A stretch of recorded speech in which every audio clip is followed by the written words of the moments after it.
Hey everyone, Mike here from Medic Materials, and did you know on September 13th in Fayetteville, New York, the Strength to Serve Challenge is coming your way. This first responder inspired obstacle course race is open to everyone. If you want to learn more and help out the community, strengthtoservechallenge.com. You can also follow them on Facebook and Instagram at Strength to Serve Challenge.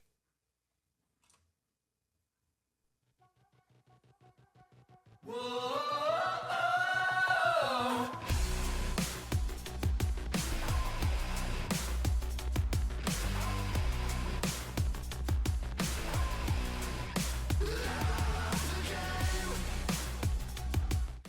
Welcome to the Medic Materials Podcast.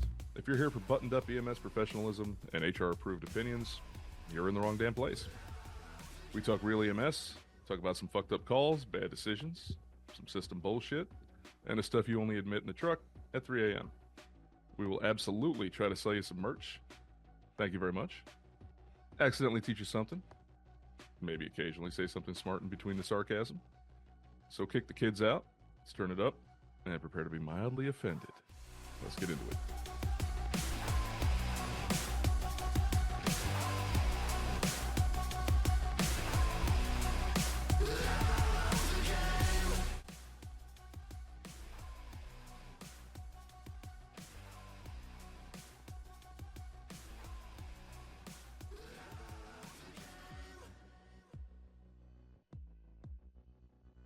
Well, hello and welcome everyone, and I do apologize if you heard a giant clunk in the middle of the intro. That was my mic boom actually falling off of my desk.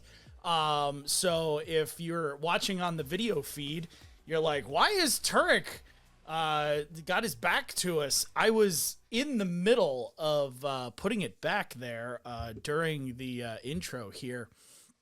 And I didn't really feel like restarting the recording here. So if you guys are on video, you might notice something a tad bit different. A first here on the Medic Materials Podcast, and that is I am completely by myself. There is no Emily, no Gerard, no Maha Butchie, no Phil Foundation, and no Megan.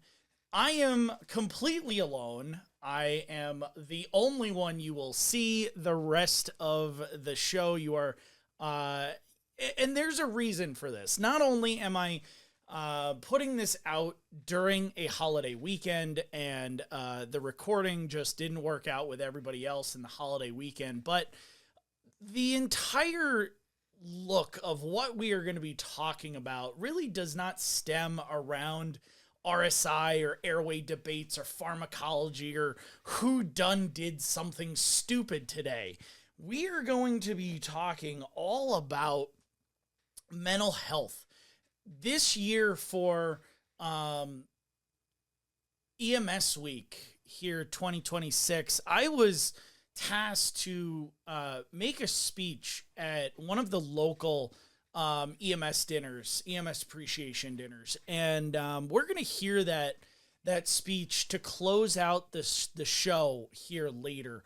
I recorded it. It's got some, echoey air, echoey sound, but it's worth a listen because I feel so strongly in the message that when I decided to make this speech, I also decided that this was going to be a follow-up episode. And, we talk so much about all of the other things, and we glance on, EMS mental health, and then it's gone the next second.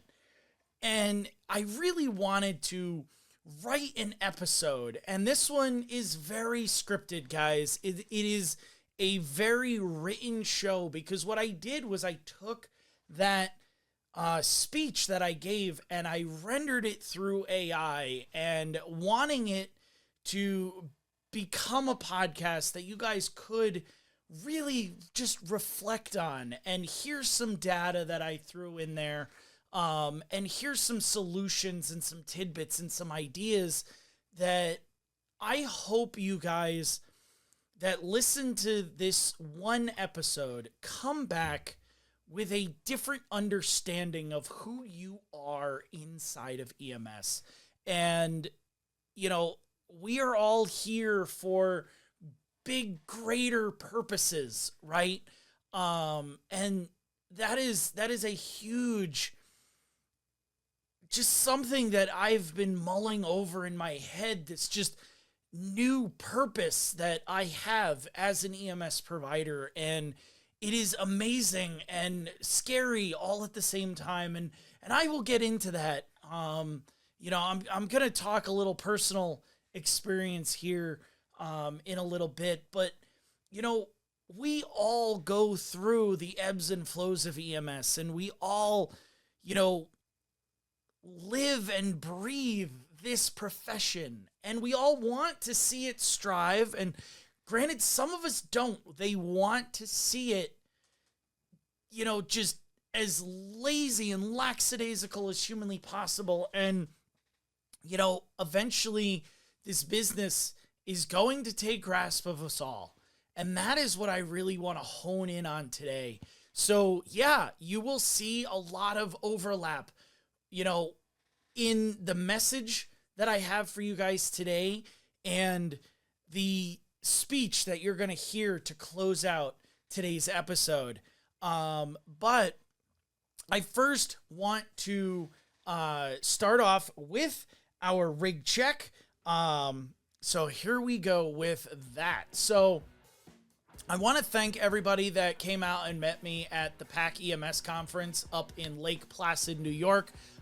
It was an amazing weekend, and I just want to thank everybody who I met and spoke to, everybody who got up the gumption to, you know, talk on the microphone with me and answer some EMS questions. You guys are going to be seeing those come out here in a little bit. You're not going to hear anybody's voice, but you'll understand once I start releasing those episodes what I was doing with their answers. And you know, I met somebody who is a true fan up there, and I just want to say how thankful I am for everybody who has stuck with us these last 5 or 6 years. You guys are literally amazing to me, and I love it each and every time that you guys come up to me and say, hey, I have been listening to you for years, and I love everything that you guys are doing. I took my first fan selfie this weekend, and it was just such a cool and humbling experience. So to that listener, thank you very much, because I know you'll be listening to this, and it really did mean the absolute world to me. And everybody who listens every single month, every single year, thank you again for what you do to make this show possible. Now, if you were listening to the pre-show, the Strength to Serve Challenge is coming our direction Sunday, September 13th, 2026 in Fayetteville, New York. This is run by a fabulous gentleman named Brian. I met him years ago on the conference circuit. He is one of the other vendors. He has this non-for-profit. This first responder inspired obstacle course is open to everyone: individuals, teams, gyms, schools, businesses, fire, police, EMS, dispatchers, nurses, teachers, and every other person not listed. If you are ready to challenge yourself for a great cause, they are now welcoming racers, sponsors, vendors, volunteers, and organizations looking to recruit and or connect with your community. Best of all, proceeds help support local kids who have lost a parent or sibling or need help staying connected with family. Learn more, register, sponsor, or get involved at strength2servechallenge.com. That is strength2servechallenge.com. And be sure to follow Strength to Serve Challenge on Facebook and Instagram. Challenge yourself, support the mission, Strength to Serve. I will say thank you for Brian. Thank you to Brian for getting me involved in this. It is a wonderful cause. My wife and I actually will be going out there, not only as a vendor, So you can come out and meet me, but we are also going to be joining the race as participants for this amazing cause. This is the first year it's getting off the ground, and I wish Brian the best of luck. So please, if you are available that Sunday, September 13th, make sure to go to strength2servechallenge.com and sign up for whatever you can do on that weekend. Now, today, like I said, I wanted to talk to you guys about something that almost every EMT and paramedic experience, but a lot of people still pretend that just doesn't exist or isn't happening. And what this career is slowly doing to us over the time that we're in it, right? Mentally, emotionally, personally, all of these things are affected by us in this industry. Because if we're honest, EMS culture has historically been just incredible at teaching people how to function in chaos, while being absolutely terrible at teaching people how to recover from it afterwards. And eventually that is going to catch up to people, right? It catches up to us all. And I know you know what I mean, because as we're thinking here, as we're sitting here listening to me ramble, you guys are going, yeah, absolutely. Like, I remember being in EMT and paramedic school. I remember doing all of the things and the you know, the protocols and the skill sets and the knowledge base, and I can help anybody at 4 o'clock in the morning. But I'm really struggling to help myself outside of class or outside of you know, normal everyday function, right? Normal everyday work as an EMS clinician. You know that if the tones drop at 2 a.m., your body is going to wake up before your brain does, right? Your heart rate is going to immediately spike. Your blood pressure jumps because you get that adrenaline and that cortisol dump, right? You are going from sleep to immediate survival mode. You are using that sympathetic nervous system immediately. That stress response is not weakness, though. It is survival physiologically, right? We are setting ourselves up to be able to thrive and survive in the industry that we love. I'm sorry, we've all been there when we're not our sharpest. We've all gone to that call where we just don't feel ourselves. And you get that sudden adrenaline rush and the brain fog clears and you're able to see and think and do things that you normally didn't think was possible. It is literally why EMS works, guys. It's why we can think during cardiac arrests. It's why we can function during shootings and stabbings. It's why we walk calmly into somebody else's storm. But the problem here is not the stress response itself. The problem is our repetition in it. Because the human body was designed for stress. We go through stressful situations every day.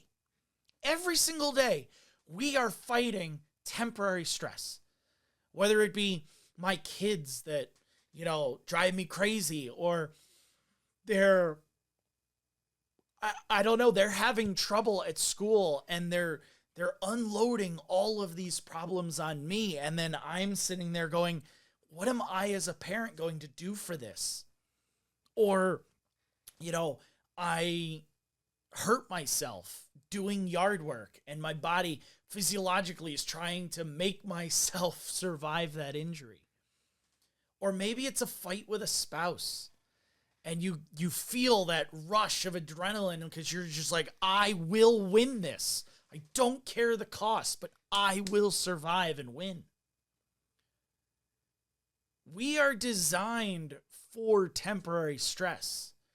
We are not designed for permanent hypervigilance.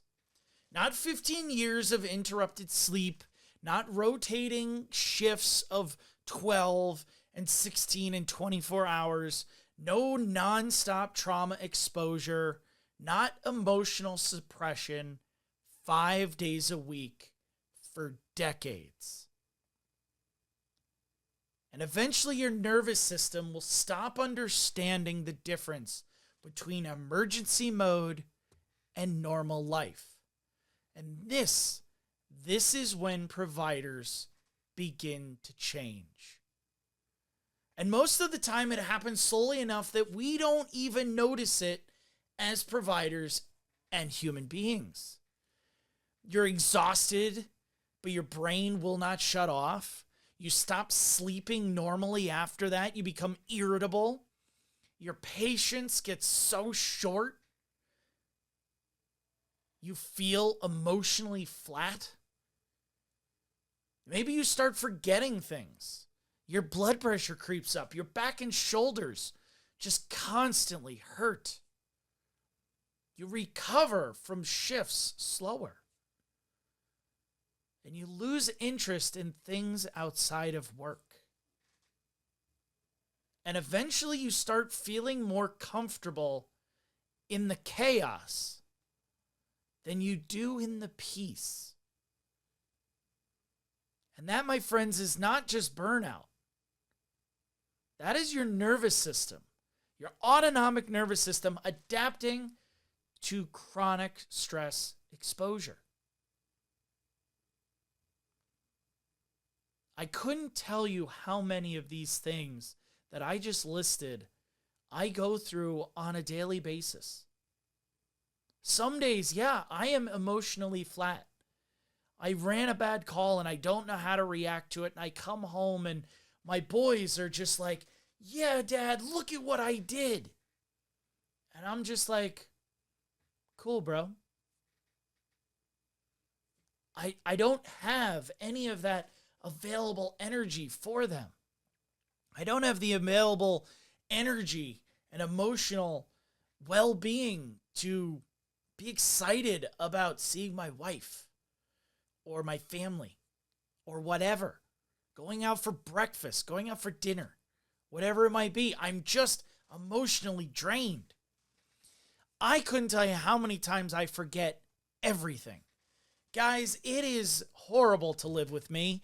I forget everything. My poor wife is so great because she never nags me. But I will tell you, I feel sorry for her and I pray for her because all of the time she just has to deal with me and my forgetful mind 500 times a week. She'll tell me, what about this? What about this? We talked about this. And I have no recollection of it because I am so gone that it's the little things that I forget. And I get hyper focused on these massive tasks because that's what's in front of me. I am always tired. Always. I can't seem to get untired. My back, my body, my shoulders ache for days and weeks. And I get some relief at the chiropractor. And I get some relief when my wife massages my back. And then the stress is just there and all the knots form all over again. That's hard to live with. It's hard to go through every day just feeling like you're not 100%. Now, guys, the numbers behind this change are brutal. They're honestly brutal.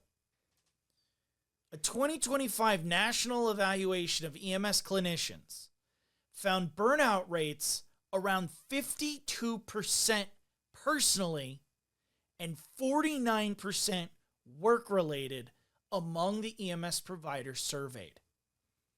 52 effing percent.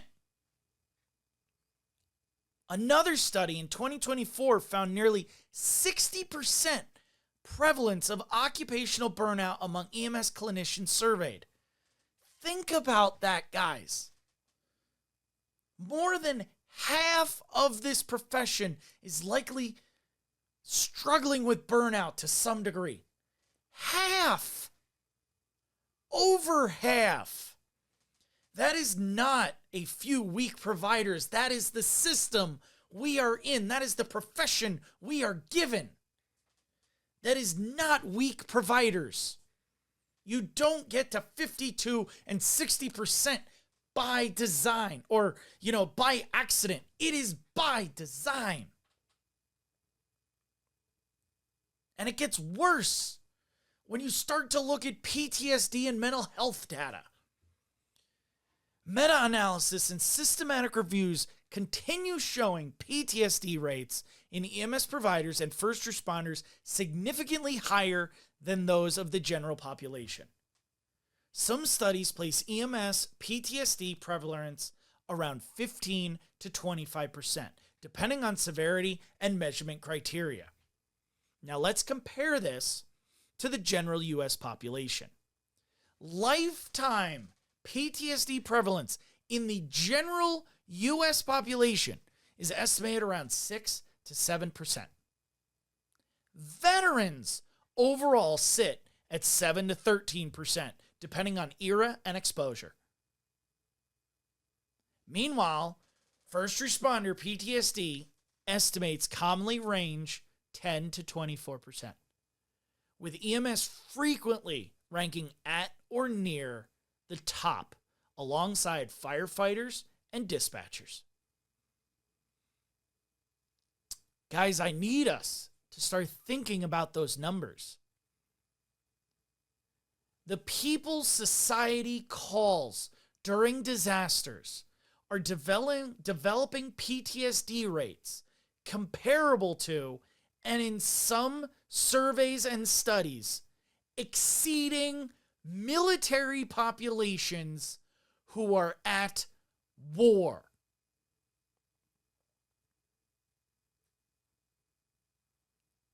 Guys, what are we doing to ourselves? Anybody listening to this who has worked busy EMS long enough probably is not shocked by this. They're going, I've normalized things human beings were never supposed to normalize. I normalize dead kids. I've normalized violence. I've normalized overdoses, suicides, abuse, elderly, kid, adult neglect, death notifications to families, smells that we can never forget, sounds that family members make when their loved one passes. And then we expect providers to clear the hospital, clean their shit, grab their coffee, and say, unit available for more. Take a step back, guys. That is insane when we think about it. That is absolutely insanity. I couldn't tell you the amount of times I have heard stories from people on this podcast. From people on this podcast. People that I have talked to because of this podcast. About things that they have seen and gone through, and then just being expected to just go right back in service. Guys, not too long ago, I did a call involving a child. And it was the first time that I had ever been in that situation as a provider of almost 20 years. And I was so overwhelmed with self-doubt. And I was overwhelmed with this just feeling that I could have done better, and why didn't I do better? And that stuck with me for the rest of the shift and days after.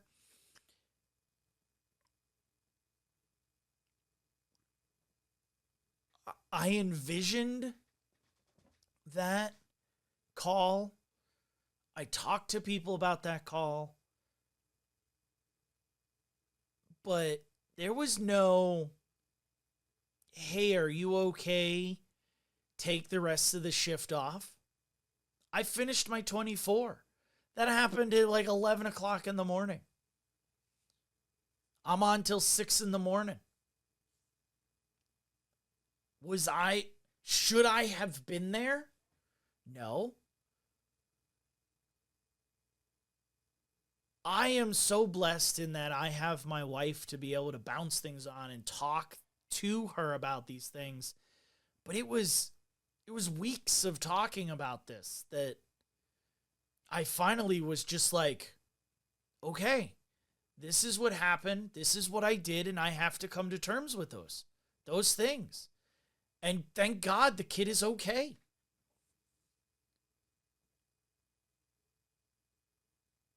There are things that we compartmentalize and don't think about or try not to think about. And we need to. We need to open up that dialogue with ourselves to be able to see into these feelings. But it's not just us that needs this recognition. Agencies have to start recognizing that this is not just an individual resilience problem. You can't continuously expose people to trauma, sleep deprivation, mandatory overtime, staffing shortages, toxic fucking leadership, and nonstop operational stress while expecting wellness posters in the break room to fix it. Departments actually need to start changing culture and operations. This means reasonable freaking staffing. It means discouraging endless overtime instead of glorifying it and just stamping it to be okay. It means peer support teams that are actually trained and actively listen instead of just existing on paper. It means leadership checking on providers before they hit crisis mode, and for fuck's sake, if they do a horrific call, send them home.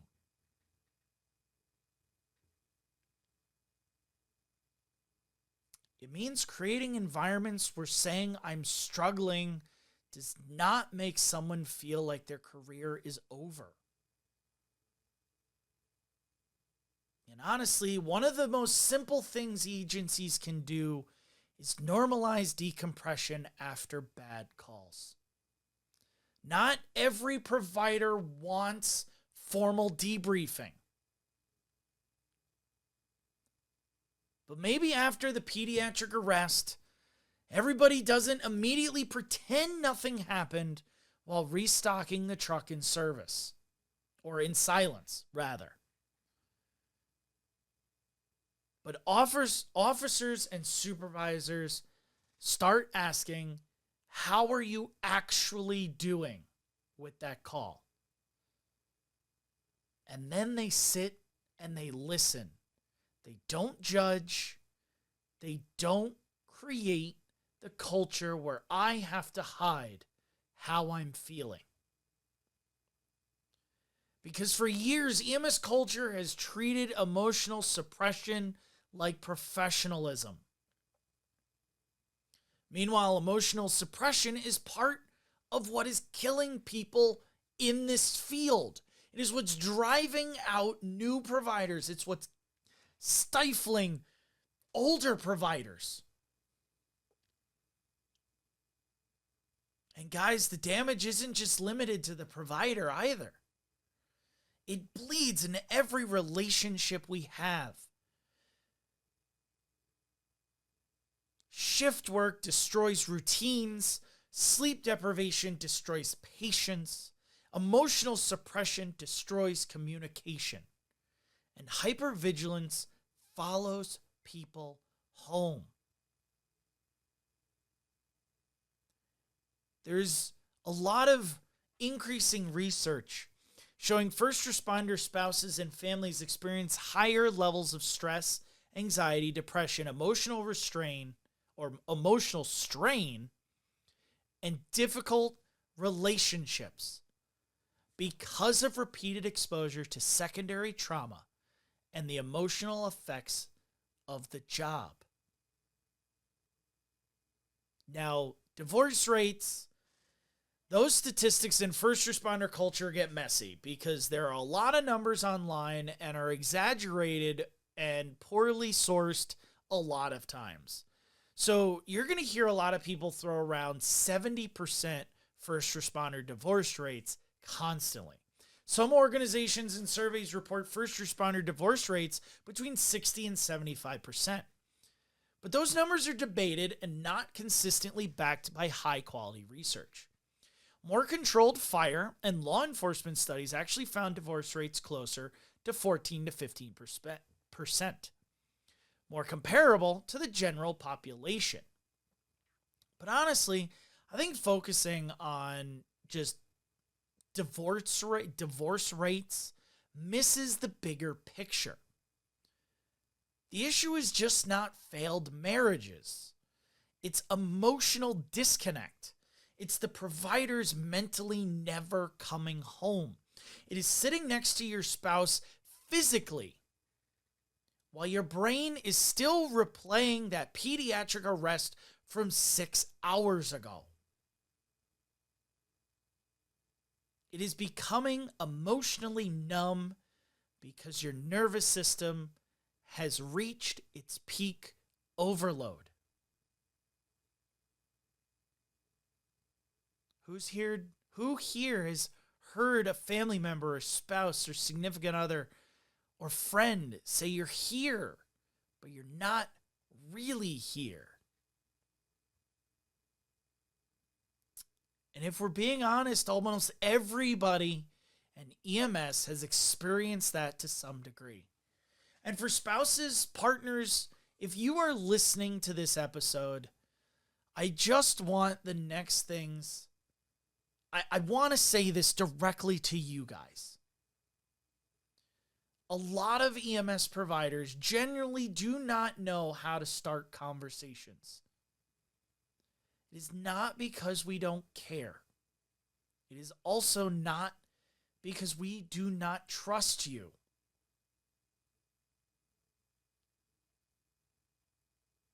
It's because many of us have spent years training ourselves to emotionally compartmentalize just to survive our daily shifts. You can't spend years hearing, keep moving, next call, don't let it affect you, are you a wuss, without that bleeding into your personal life too. Sometimes providers just don't even realize how disconnected they are until someone points it out in the most loving and compassionate manner. So maybe your partner is struggling. Sometimes the best thing you can do is remove judgment from that conversation. Don't get on them and say, oh, you never talk to me anymore. Because the second an EMS provider feels attacked, judged, or cornered, we will shut down. Our emotional bridge to you is gone. It's gone. Instead of saying you never talk to me anymore and attacking them and putting all that emotional pressure on them, say this instead. I miss you.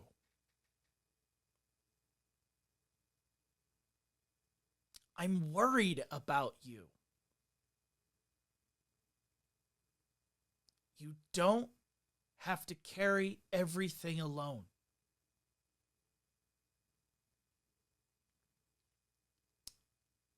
That one speaks to me, guys. That one speaks so much to me. You don't have to carry everything alone.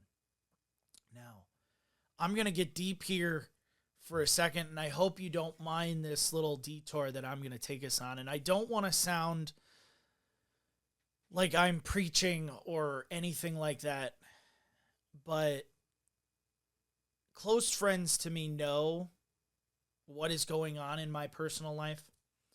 And that for a long time now, I have been trying to go through a new spiritual journey. And I'll leave it at that, but this has opened up my eyes to seeing that EMS workers are doing such amazing work. And we would not be given these gifts if it wasn't for the select few that can use those gifts to further mankind. And I'll tell you, I was in a men's group a couple months ago, and I apologize now. All right, this is hot and heavy. All right, I was in this men's group, and we were talking about just the evil in the world. And I had done a string of horrible calls, specifically pediatrics, over the course of the weeks leading up to this group. And one of the other guys in it, he was like, yeah, like, when are we as men going to, like, go out and, really take on this evil in the world? And I don't speak a lot in these groups, and I just kind of follow along, and I put my input in here and there, but I'm new and I'm shy, and shy, I know, but I'm new and I'm shy to these groups, and I'm still learning all these things. And I feel that I am just not the one that should be talking during these groups. And I remember hearing this, and something just opened up in me. And I just poured out this conversation. And, evil is everywhere. And we have been chosen to give these gifts, to be given these gifts to use to combat evil in our world. Yes, the sick, the oppressed, but also evil things that happen that we have to deal with and that we see all the time. And I didn't want to ruin this guy's idea of life, but I said, evil will never be gone. It is up to those who have the tools to fight against the evil to utilize those tools. And I just remember feeling overwhelmed, and I started to get teary-eyed because all of these emotions that I have been holding on for years about calls and just the feeling of evil in the world and just me not understanding why it happens just erupted out of me. And the gentleman who was leading this group looked at me, and because I had said specifically, I have to live with these things alone. And he turned to me, and he was wearing a Vietnam veteran's cap. And he looked right at me and he said, son, you're never alone. You do not have to live with this by yourself.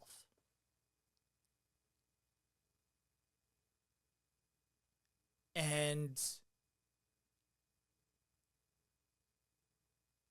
oh my God, guys, the cathartic moment that I had after this was unbelievable.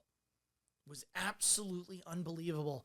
I remember leaving that meeting, getting into my truck, and driving over to the Wally World,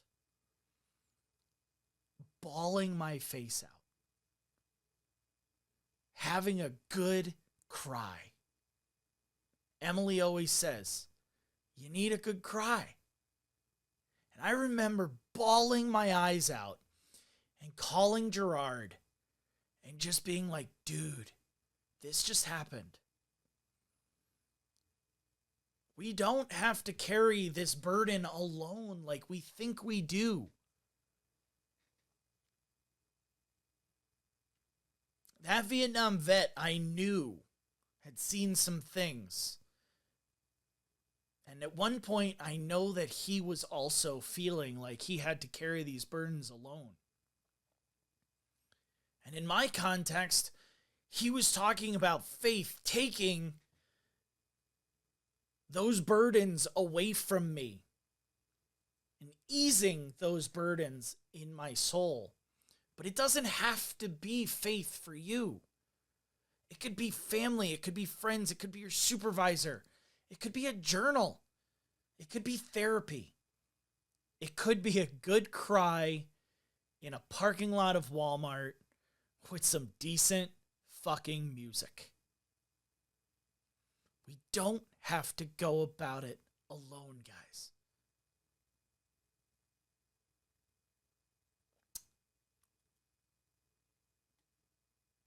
Families need to understand something else important too. Getting back on topic here.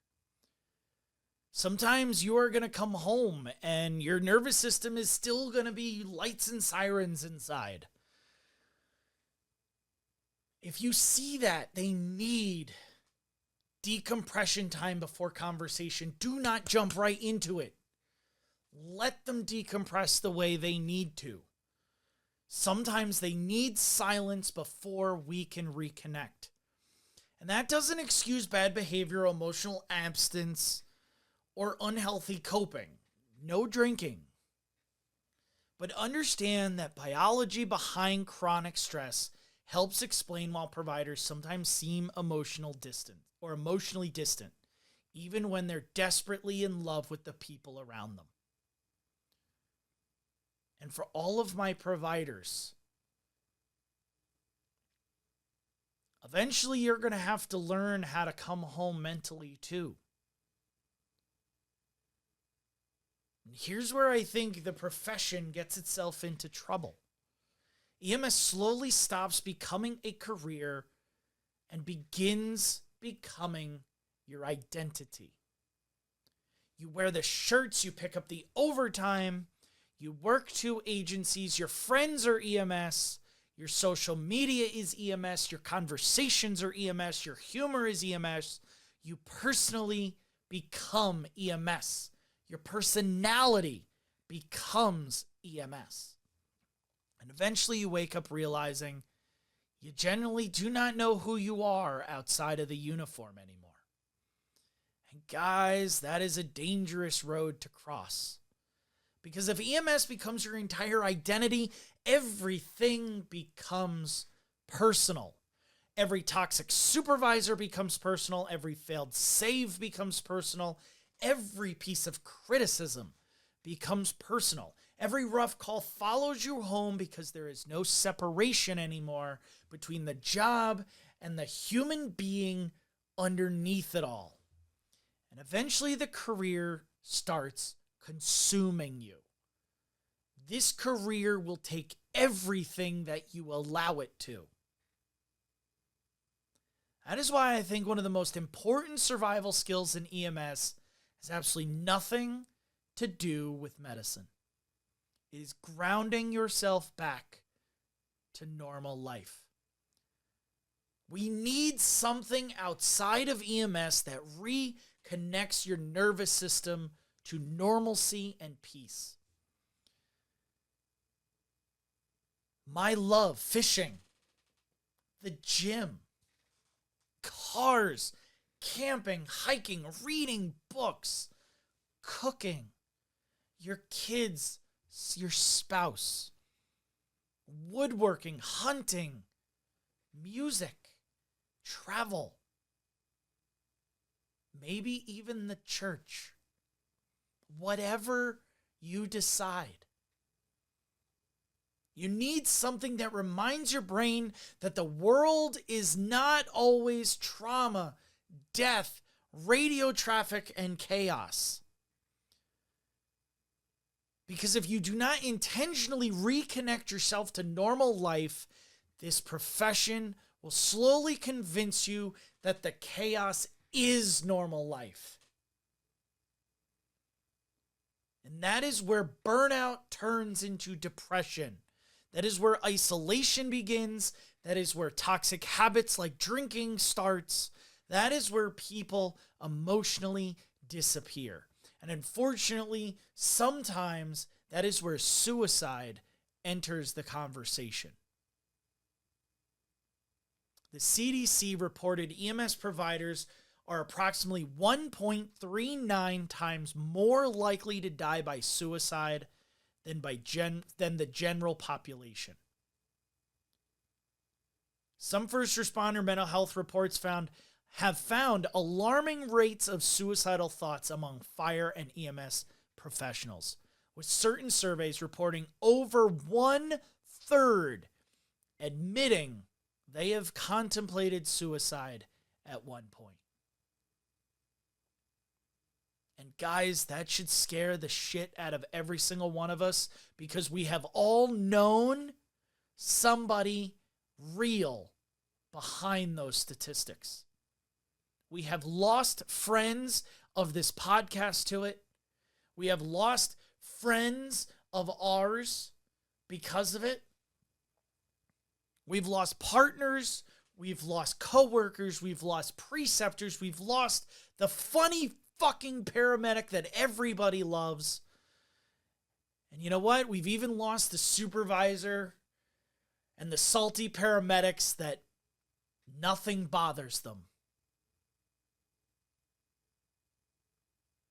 And one of the biggest reasons people do not seek help is because we still stigmatize everything. EMS still has this unspoken toxic culture where people think struggling mentally means they are weak. Meanwhile, we work in an environment specifically designed to overwhelm human beings psychologically. And guys, that makes absolutely no freaking sense. If you repeatedly expose the brain to trauma, stress, sleep deprivation, emotional suppression, and hypervigilance, eventually there are consequences. This is biology, guys. It is not weakness. But thankfully, slowly but surely, the conversation is starting to change. Departments are building peer support teams. More clinicians are using therapy. More agencies are recognizing PTSD and burnouts earlier. More providers are finally saying out loud, "This job is affecting me." And I am so proud of all of these agencies and those people. Good. Good for you. Thank you. Because when has silence ever fixed a problem? And for anybody listening who feels like they are drowning quietly right now, please hear this. You are not failing because this job affected you. You're having a human response to inhuman levels of stress exposure. But you do have to take care of yourself intentionally. Talk to somebody. use peer support. Find a therapist who understands first responders. If you are in crisis, use resources like 988 Suicide and Crisis Lifeline.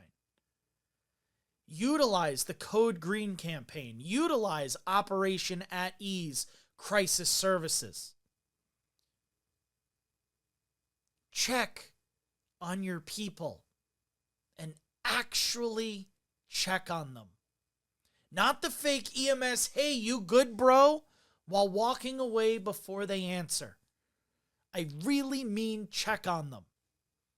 Because this profession absolutely will take every piece of yourself you are willing to hand over to it. The trick to surviving EMS long term is making sure you keep enough of yourself outside of the job to still be human when the shift ends. Because eventually every single one of us works our last call. One day the radio goes silent, the pager stops, the uniform gets folded up for the very last time. And when that happens, you better know who you are without EMS. Otherwise, retirement feels less like peace and more like you're losing your identity. Take care of yourselves, everybody. Take care of each other. Now, I promised in the beginning that I was going to share with you my speech that I gave to the EMS dinner. There was a lot of people in that dinner, and I hope that they take away one message. I really hope they take away any message from my talk. And like I said, it's about 14 minutes long, so we're going to end the show here with it. I do apologize for the echoey, loud atmosphere. It was, I was recording through my phone, not through the microphone. But really, it is a addition and a reflection of the conversation that I just had with you guys. As we reflect here on EMS week and May closing, being Mental Health Month, we have to stay strong. I tell everybody at the end of these shows, stay strong. Eat a donut. We have to stay strong, but we also need to be vulnerable.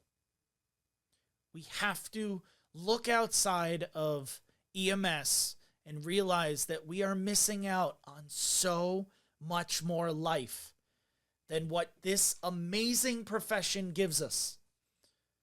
There is so much more to each and every one of us than the calls and the names and the titles that we go by every single week. Here we go. Take a listen. All right. She had heard a conversation that we had long ago about EMS and mental health. And that's what I want to talk to you guys about tonight. Not really a somber thing, but just kind of thoughts to keep in our mind as we go home tonight and go to work tomorrow and the next day. Remember that May is Mental Health Month. It is also a big focus on EMS week here next week. So I was thinking about this dinner, and I kept asking myself one simple question. How do I stand up in a room full of EMS people, being an EMS person myself, and talk about mental health to what I say lovingly, a room full of crazy people? Right? And I can't really know what to say, but I did put some thoughts on the paper. Most of us here have worked together. We've crossed paths unseen. We've sat beside each other at 3 a.m. sitting at Albany Med.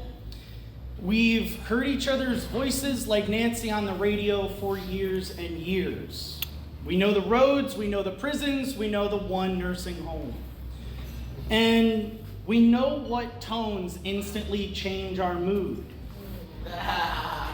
And we know that this job does that to people over time, not just physically, but mentally, emotionally, and personally. We talk a lot in EMS about trauma. We talk about bad calls. We talk about burnout. But one thing we do not talk enough about is what happens to our bodies biologically the longer we're in this job. Because really, we just live in fight or flight. The tones drop, your body instantly dumps cortisol and epinephrine, your heart rate spikes, your blood pressure rises, your brain narrows its focus, blood sugar increases, and your body prepares you to think, move, lift, fight, and survive. It's the reason we can function while other people freeze. It's the reason we can walk into chaos calmly while others are panicked. But the human body was designed for short bursts of stress, not 20-year careers of chronic, repeated stress. And eventually, we start paying the price for that. That chronic cortisol exposure starts affecting everything. You stop sleeping correctly because your body forgets how to fully shut off. Your blood pressure creeps up. Your memory gets worse. You get irritable. Your back and your shoulders stay tight all the time. You live exhausted, but somehow also feel overstimulated. You gain weight, you recover slower, you feel mentally drained even on your days off. And yet the dangerous part is eventually it starts all feeling normal. You adapt to unhealthy levels of stress so well that you start realizing how far from normal baseline you really are. And after enough years, you start to notice it. You're exhausted, but you can't sleep. You're home, but mentally we're still in the truck. You're sitting on the couch waiting for tones that will never ever come. You get irritated over nothing, you forget things, your back hurts constantly like mine does. My blood pressure's up to the point where now I'm on meds. You live on caffeine and garbage gas station food. You can fall asleep in a recliner for 20 minutes, but you can't fall asleep in your own bed for an hour. Maybe the biggest one, though, is you stop feeling like yourself outside of work. I think a lot of us in EMS fall into the same trap because this career becomes a huge part of us over time. We wear the shirts, we wear the job title, we work overtime, we pick up a third or fourth agency, we listen to my podcast, we hang out with EMS people all the time, we talk EMS at breakfast, lunch, and dinner. And slowly, without realizing it, EMS stops becoming what we do and starts becoming who we are. And that's where it becomes dangerous. Because if your entire identity is EMS, then every bad call follows you home personally. Every bad supervisor, none in this room, become personal. Every failed relationship becomes personal. Every mistake becomes personal. Every rough shift becomes personal. And eventually you wake up one day and you realize you don't actually know who you are without the pager, the radio, or the uniform.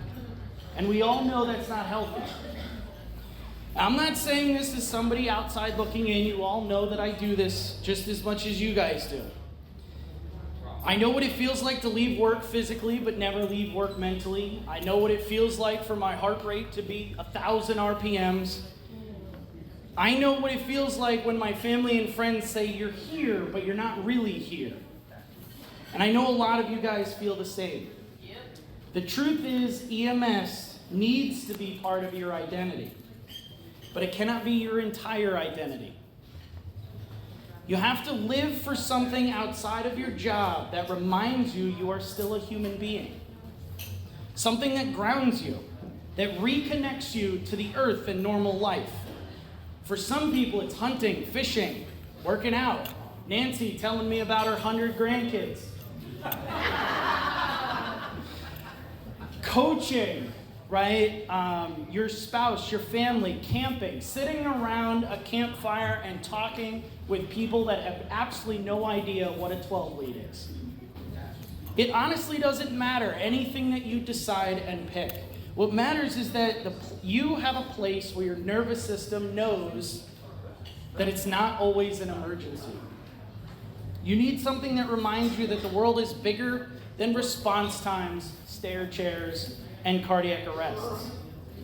Because if we do not intentionally reconnect yourself to normal life, the job will slowly convince you that the chaos is normal life.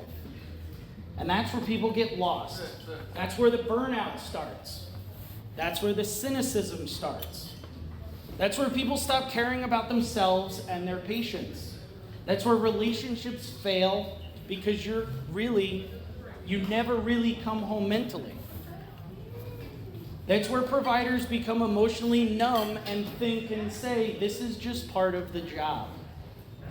We joke about it a lot though. Our dark humor, our sarcasm, our energy drinks keeping our hearts functioning at VTAC levels. Talking about how we haven't eaten or slept in 12 or 24 hours like it's a badge of honor. And some of that humor honestly does help. But underneath the jokes, we all know this job changes each and every one of us. The important thing is to make sure that it does not completely consume you. Because at the end of the day, nobody here is just an EMT or paramedic. Your parents, your husbands and wives, your sons and daughters, your friends, your coaches, your mentors, you are people. And the people sitting beside you at home deserve whatever energy you have left. And honestly, this room right here is proof of something very important. EMS survives because of each other. Not because of perfect staffing, not because of fancy equipment, not because of administration. It survives because people in this room continue showing up for one another. We cover shifts for each other.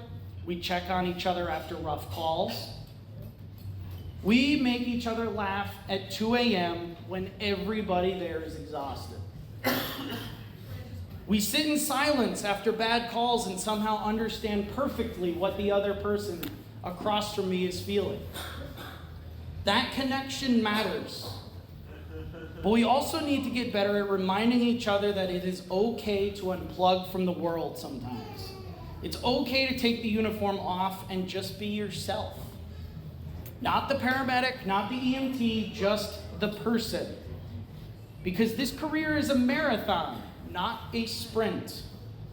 And the providers who survive the longest are usually the ones who have not made EMS their entire personality. They're the ones who have figured out how to leave part of the job at work and reconnect to something real at home. They found solid ground somewhere. And when the chaos gets heavy, they knew how to return to it. So tonight, while we recognize years of service and dedication, I think we should also recognize something else. The importance of staying human while doing this job. Not hard-edged, not emotionless, not burned out shells wearing uniforms. Human beings. Because being human is not a weakness in EMS. It's actually the thing that makes us good at what we do. So take pride in this career, be passionate about it, be excellent at your decisions, but do not lose yourself inside of it. Have hobbies. Go outside, touch some grass. Spend time with your family. Go fishing, sit by a fire. Just travel. Laugh with people who have absolutely nothing to do with EMS. Find something that pulls your mind back to earth after this job spends all day pulling it into chaos. And tonight when you leave this dinner and drive home, I want you guys to honestly ask yourself a question that would make most of us feel uncomfortable. If EMS disappeared tomorrow, who would I still be? Would I still know how to relax? Would I still know how to connect with a spouse or kids? Would I still have hobbies and passions and friendships or purpose? Would you know how to exist without the tones, the radio traffic, the chaos, and the identity this job gives you? Or has this career slowly consumed every other part of your life without you realizing it? Because, to be honest, this job will take everything from you if you let it. The question is whether you're leaving enough for yourself behind for you, for your family, for your future, for the person you deserve to be outside of the uniform. And if somewhere deep down at parties where we don't talk about, you realize that EMS has become your entire identity, then let tonight be the moment you start to take pieces of your life back.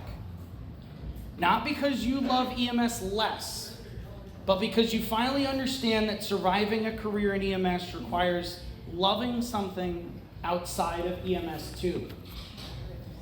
Because eventually, the pager goes silent for all of us. And when that day comes, you better know who you are without it. I want to thank you guys for your time. Aiden?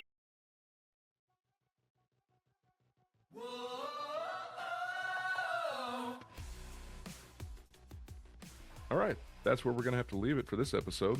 If you got something out of this, education, validation, or just the comforting reminder that you're not the only one dealing with this nonsense, do us a favor and follow or subscribe so you don't miss what's coming next. And don't stop here. Go queue up another episode. There's a good chance we already said something that will either make you better or make you mad enough to think about it on your next shift. This has been the Medic Materials Podcast. Real EMS conversations, zero corporate polish, and education that actually applies at 3 in the morning. You can find CMEs, merch, and everything else we're building over at medic-materials.com. Until next time, stay safe, eat a donut, and please, for the love of God, answer your QA flags.